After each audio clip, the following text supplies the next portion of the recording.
Você certamente já ouviu dizer que o Evangelho é a boa nova de Deus para os homens. De fato, a palavra evangelho vem do grego euangelion, que quer dizer exatamente isto, uma boa notícia. O que pouca gente sabe, porém, é que a palavra evangelho, embora seja hoje conectada à teologia cristã, pertence a um ambiente técnico bem anterior ao cristianismo. Ela já era usada em Roma para descrever tecnicamente a descrição exata de uma boa notícia. Esta antiga inscrição, encontrada em Priene, por exemplo, e datada do ano 9 a.C., descrevia o nascimento de Augusto como sendo a grande boa nova da humanidade. Evangelho, portanto, tem a ver com uma história real, não fictícia. E foi talvez por isto que os escritores bíblicos resolveram chamar de Evangelho a narrativa que escreveram acerca de Cristo. Contudo, são muitas as pessoas que dizem não confiar na história dos evangelhos bíblicos. Eles não acreditam naquela história por ser inusitada demais. Tudo parece fantasioso para ser verdade. Um homem que cura as pessoas, anda sobre as águas e ainda se proclama o Filho de Deus. Tudo parece bom demais para ser verdadeiro. Mas seria correta esta conclusão? Ou teríamos na história secular indícios de que aquilo realmente aconteceu? Afinal de contas, Jesus Cristo foi um mito ou uma realidade? Como todos sabem, os evangelhos descrevem a vida e obras de Jesus de Nazaré. Falam do seu amor, dos seus ensinos, do seu poder de cura e de perdão. Por fim, descrevem em detalhes a sua morte expiatória na cruz do Calvário, ato que nos possibilita herdar a vida eterna e, finalmente, anunciam seu triunfo ao ressuscitar dentre os mortos e sua promessa de um dia voltar à Terra para executar o juízo final sobre a humanidade. Seria isto um mero mito? Jesus de Nazaré, segundo creem a maioria dos cristãos, foi, de fato, o único homem que, em sã consciência, arvorou ser o Filho unigênito de Deus, o que, segundo a mais antiga tradição bíblica, o torna essencialmente divino. Essa doutrina, apesar de um ou outro desafio interno ou externo, foi pregada com veemência pelos primeiros apóstolos e sobreviveu bem através dos séculos nos credos cristãos que foram promovidos desde Niceia, em 325 d.C., até o final da Idade Moderna, quando os novos tempos trouxeram novos questionamentos nunca dantes imaginados.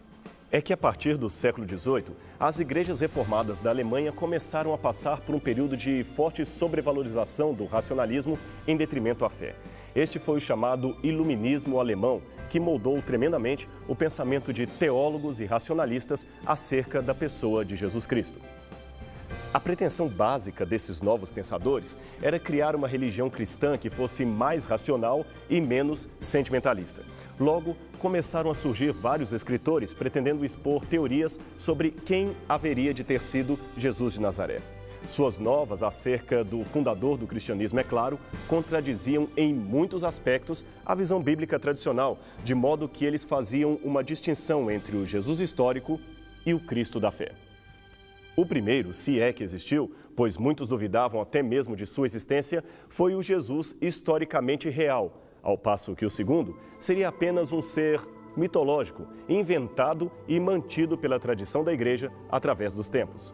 O primeiro defensor dessas novas ideias foi Hermann Samuel Reimarus.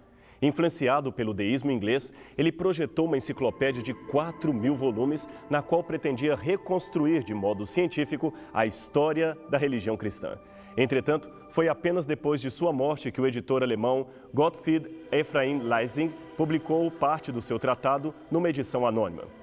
Num dos capítulos da obra, intitulado Sobre a pretensão de Jesus e seus discípulos, Reimarus afirmou que qualquer investigação crítica sobre a vida de Jesus Cristo deve manter clara a distinção entre o que Jesus realmente fez e ensinou e aquilo que foi posteriormente narrado pelos apóstolos em seus escritos. Assim, esse autor entendeu que Jesus fora apenas um revolucionário judeu que empreendeu uma revolta contra o Império Romano e, como qualquer outro rebelde qualquer, acabou condenado à morte, uma morte de cruz, em virtude, principalmente, dos seus discursos políticos. Os seus discípulos, então, para não admitir o fracasso do movimento, roubaram o corpo e inventaram a história da ressurreição e da redenção universal da humanidade.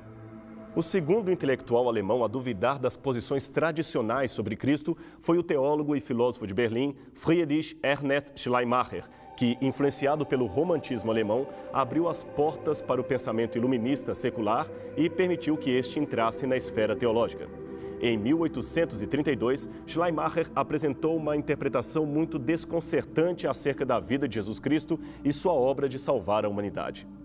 Ele via Jesus apenas como alguém que tinha uma consciência muito elevada de si mesmo, de modo que foi o pensamento positivo de Cristo, segundo Schleiermacher, que fez dele um homem especial. Alguém que descobriu dentro de si potencialidades divinas, algo que nós, em tese, também poderíamos descobrir. Logo, Jesus é apenas um modelo positivo de um homem que deu certo, um homem como qualquer outro ao longo da história. Alguém, em suma, que sabia o que estava procurando, e não o Filho único de Deus em forma humana. Além disso, Schleiermacher também não admitia a história da ressurreição, nem o significado expiatório da morte de Cristo pelos nossos pecados. Outro interessante pesquisador da vida de Jesus foi o médico e escritor Albert Schweitzer. Formado em teologia, medicina e música, ele chegou a ganhar um prêmio Nobel em 1952 por causa dos seus trabalhos como médico missionário entre os africanos da colônia francesa do Gabão. Mas sua aproximação do Jesus histórico também era baseada no ceticismo. Em seu livro A Busca pelo Jesus da História, ele dizia que o Jesus pregador da moralidade jamais existiu. Para ele, quem existiu foi apenas um judeu lunático que, por descrever ou acreditar piamente no fim do mundo, pregou uma mensagem anti-romana e acabou crucificado. Ponto final. Isto foi tudo. Talvez o mais destacado de todos esses escritores alemães tenha sido o conceituado professor da Universidade de Marburgo, na Alemanha, chamado Rudolf Bultmann, que criou um pretenso exercício de demitologização do Novo Testamento. Bultmann até acreditava que Jesus poderia ter existido, mas não cria que teríamos condições de saber alguma coisa acerca de sua história real, pois esta estaria completamente perdida e os evangelhos não seriam historicamente confiáveis, pois não passavam de teologias expressas em forma de episódios que nunca aconteceram. A ressurreição, por exemplo, era apenas uma maneira simbólica de dizer que a morte do fundador do cristianismo não foi em vão, que ele continuava existindo de forma espiritual, como se o corpo de Jesus estivesse vivo através da pregação apostólica. Portanto, não houve nenhuma ressurreição literal e Jesus não foi, de fato, de carne e osso para o céu. Como herdeiros intelectualistas desses autores, temos organizações modernas, como o famoso Jesus Seminar, uma agremiação de aproximadamente 200 pessoas, fundada em 1985 pelos teólogos Robert Funk, falecido em 2005, e John Dominic Crossan, palestrante e autor de vários livros sobre o assunto. A proposta, portanto, dessas vozes, chamada de ala liberal, é apresentar a tese de que Jesus Cristo, pelo menos nos moldes que os evangelhos apresentam, não foi um personagem real, mas um judeu comum, mitologizado pelo pietismo dos escritores bíblicos e a igreja posterior. Seria isto verdade? Afinal de contas, você e eu podemos ou não confiar na historicidade dos evangelhos? Estariam esses intelectuais certos em seu questionamento à fé? Pelo menos num ponto, intelectuais conservadores e liberais poderiam estar de acordo. A figura de Jesus de Nazaré, seja histórica ou mitológica, é grandiosa demais para passar despercebida. Sua história é por demais fantástica. Como o incrédulo Tomé do quadro de Caravaggio, gostaríamos de tocar em suas feridas, tendo a certeza tátil de que ele é real. Apenas a existência da ideia de um Cristo Salvador da humanidade, que convida todos para irem até ele e serem libertos, já é o suficiente para exigir um posicionamento do discipulado ou da oposição, do amor ou do ódio. Noutras palavras, o que queremos dizer é que não dá para ficar neutro diante do nome de Jesus de Nazaré, pois se ele for um mito, será a pior mentira, o pior engano de todos os tempos e, portanto, deverá ser combatido por todos aqueles que tiverem nobreza de caráter. Se, porém, ele for verdadeiro, será uma grande tolice não segui-lo agora mesmo. Neutralidade é uma palavra que não existe neste contexto. Você pode até admirar alguns vultos da história e, quem sabe, discordar deles. Não há como pecar contra Sócrates ou decepcionar-se com Aristóteles. Eles não estão vivos para saberem se estamos ou não seguindo os seus ensinamentos. Eles não sabem nada acerca de nós. São apenas homens comuns e nunca arvoraram ser Deus em forma humana. Mas com Jesus era diferente. Ele dizia ser o Filho de Deus e não dá para discordar de um Deus ou, em sã consciência, desprezar os seus ensinos. Nosso desafio intelectual, portanto, é descobrir se Jesus era ou não aquilo que a Bíblia afirma a seu respeito. Duas perguntas, então, se fazem necessárias nesse sentido. Primeira, existiu mesmo um homem chamado Jesus de Nazaré? E segunda, ele era realmente aquilo que os evangelhos anunciaram? Estas são duas questões distintas e necessárias. Aliás, elas são complementares, pois uma coisa é provar que Jesus existiu, outra é verificar que a sua figura não foi mitologizada com o passar do tempo, transformando a sua imagem de um simples camponês judeu a uma espécie de herói redentor do mundo inteiro.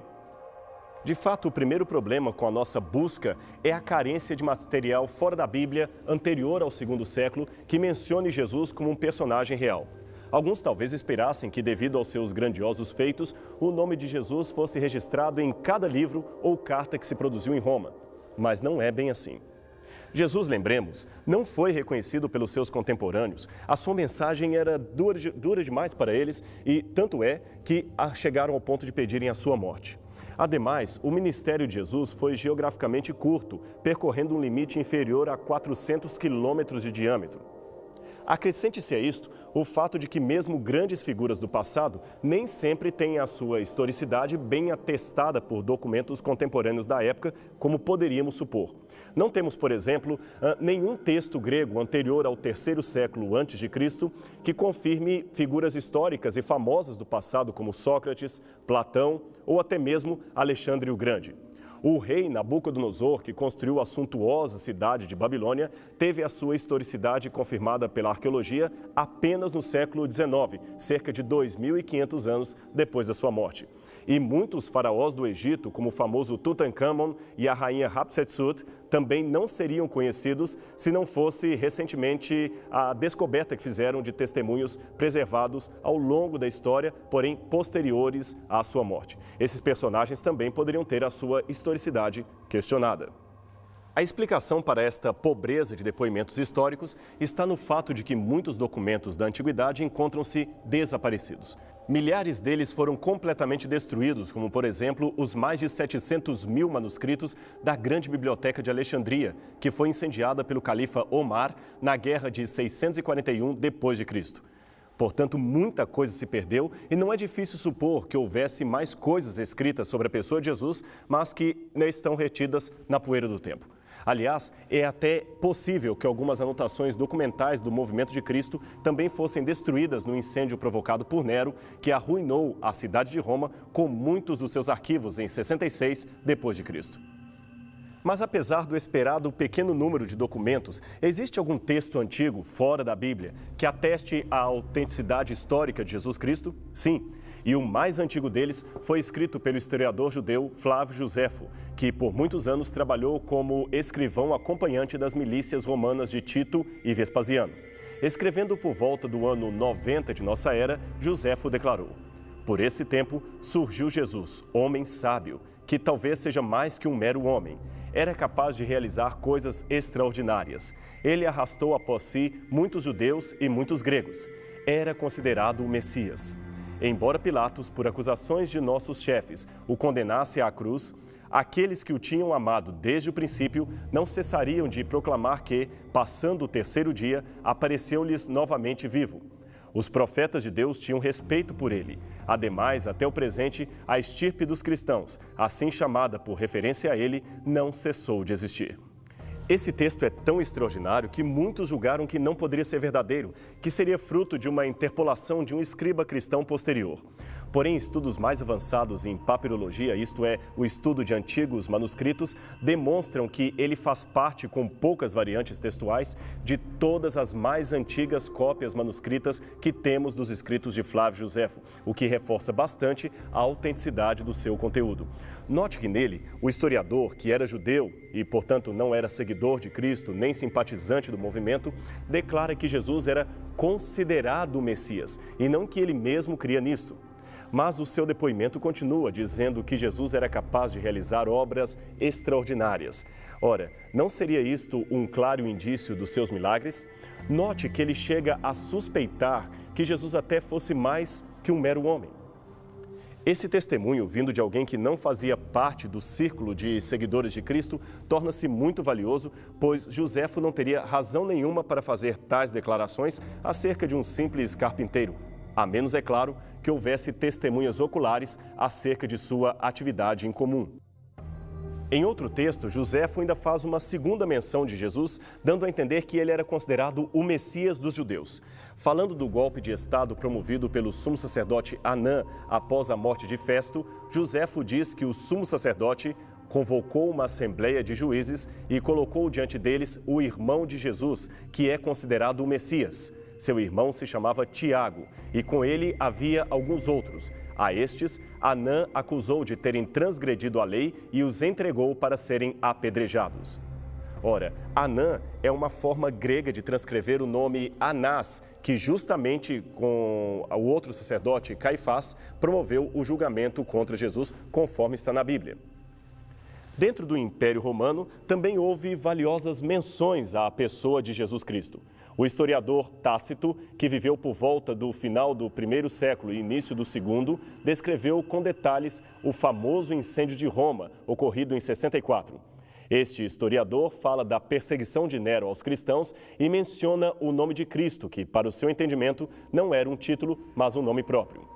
Nenhum esforço humano, nenhum poder do imperador, nem as cerimônias para aplacar a ira dos deuses faziam cessar a opinião infame de que o incêndio de Roma havia sido mandado. Por isto, com vistas a abafar o rumor, Nero apresentou como culpados e condenou à tortura aquelas pessoas odiadas por sua própria torpeza, a quem o povo chamava de cristãos. Tal nome vem de Cristo, que no principado de Tibério, o procurador Pôncio Pilatos entregou ao suplício. Reprimida na ocasião, esta execrável superstição fez-se irromper novamente, não apenas na Judeia, berço daquele mal, mas também em Roma, para onde converge e aonde se espalha tudo o que há de horrendo e vergonhoso no mundo. Começou-se, pois, por perseguir aqueles que confessavam, depois, por denúncia deles, uma multidão imensa, e eles foram reconhecidos culpados, menos do crime de incêndio. À sua execução acrescentaram zombarias, cobrindo-os com peles de animais para que morressem devido à mordida de cães de caça, ou pregavam-lhes em cruzes, para que após o fim do dia fossem usados como tochas noturnas e assim consumidos. Tácito não demonstra nenhuma simpatia por Jesus Cristo, mas confirma a sua existência e de uma multidão que seguia os seus ensinamentos.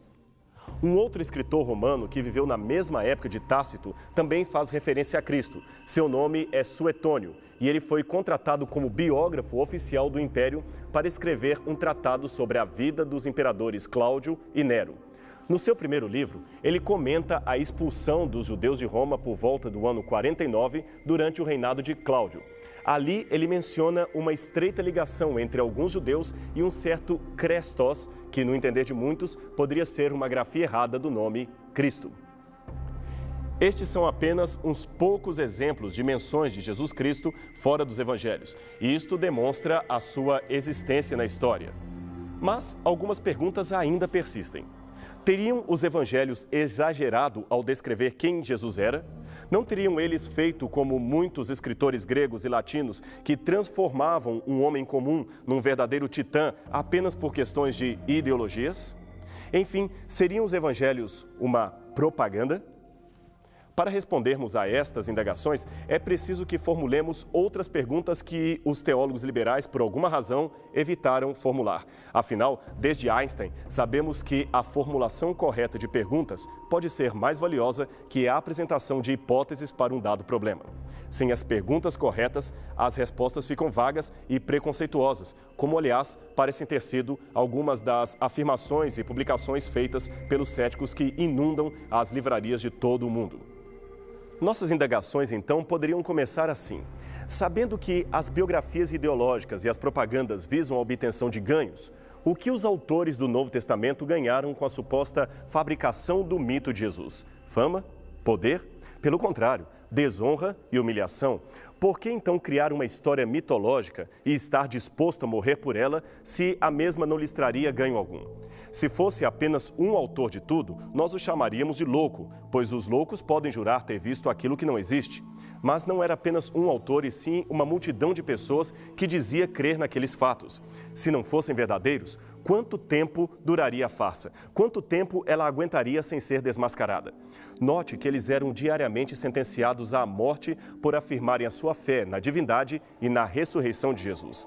Nenhuma mentira subsistiria por tanto tempo, mas cedo ou mais tarde a maioria se retrataria. E por que isto não aconteceu? Agora, raciocine por outro ângulo. Se os evangelistas tivessem a intenção de criar um Jesus mitológico, deveriam seguir o exemplo de outros escritores de mitos da antiguidade. Jamais encerrariam o ministério de Cristo narrando com detalhes uma vergonhosa morte na cruz, que, aliás, só era reservada a ladrões, escravos ou revolucionários fracassados. Este fato, no mínimo, seria omitido. Mas supondo que a condenação foi pública e que os seguidores de Cristo não tivessem como negá-la, então alguém poderia imaginar que os apóstolos criaram a história da ressurreição para abafar o escândalo da cruz, certo? Errado. Os gregos e romanos se dividiam em dois segmentos quando o assunto era vida além do túmulo. Os seguidores da linha de Platão, Orfeu e Pitágoras criam numa imortalidade que levava a alma a um plano superior, destituída do corpo, ou a fazia transmigrar de um corpo para outro numa ideia embrionária de reencarnação. O outro grupo, seguidor das ideias estoicas e epicuristas, entendiam que a morte era o fim, não restando nada além. Mas numa coisa, ambos os grupos concordavam: a ressurreição de uma pessoa que volta a viver no mesmo corpo físico que tinha quando estava viva era algo abaixo do inaceitável. Por isto, o livro de Atos, capítulo 17, verso 32, diz que os gregos, embora estivessem admirados com a cultura e inteligência de Paulo, simplesmente recusaram ouvir a parte em que ele falava da ressurreição de Cristo. Esta ideia era absurda demais para os gentios de orientação greco-romana, quer fossem simples ou eruditos. Sendo assim, é mais sensato supor que se os apóstolos estivessem dispostos a criar uma ficção para amenizar o escândalo da cruz, a ideia de uma ressurreição corpórea não seria definitivamente a melhor opção. Eles ganhariam muito mais simpatizantes se dissessem que Jesus reencarnou novamente ou que seu espírito fora elevado a um plano superior, abandonando o seu corpo na sepultura sem vida. Sua insistência em pregar uma história tão impopular, no caso a ressurreição, leva a crer que essa história era real, tão real que era impossível de ser negada. E tem mais. É estranho, caso se trate de uma obra de ficção, que eles não tenham escondido a agonia de Cristo nos momentos antes de enfrentar a sua sentença.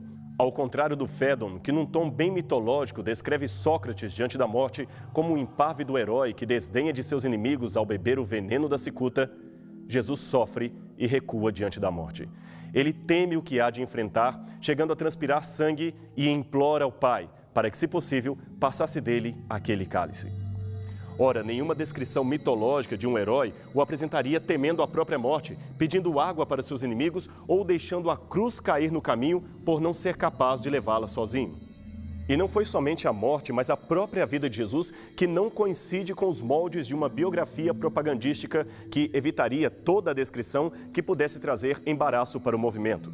Para os padrões da época, um Jesus que conversa com mulheres em público, que tem uma ex-prostituta, Maria Madalena, como sua seguidora e testemunha ocular de sua ressurreição e ainda admite um cobrador de impostos entre os seus apóstolos, bem, este Jesus atrairia mais oposição que simpatia.